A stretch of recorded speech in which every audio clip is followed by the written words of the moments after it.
Bonifacio High Street. Doon yung flower. Kasi doon tayo oo, wildflower. Yung kanina. Wild. Wala na kanina. Wildflower. Na-flower ka ng flower. Nakalap na kami dito, sir. Oo. Di ba pag umikot ka, parang madali na lang.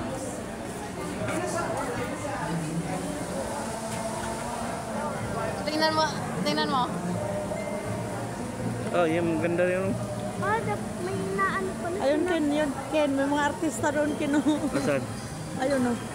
Wala mga artista eh. Ayun, no. Ano pala yung nasa Swan? Artista ba yan? Di yan Yun yung may pinapadyak mo parang bike. Tapos may ano pa kasunod. Uy, laglag yung cellphone ko. Agak ko. Patay tayo dyan. Ano tayo zone? Yung ko lang. Taon niya may time sa ito. May time sa ito. Ganda, oh. Pwede tayo dyan sumakay, ma. 500 nga per head, eh. O bakit magkano ba ng pera mo? Magkano ba pera mo? Dapat pinutas mo yung alkansya mo, eh.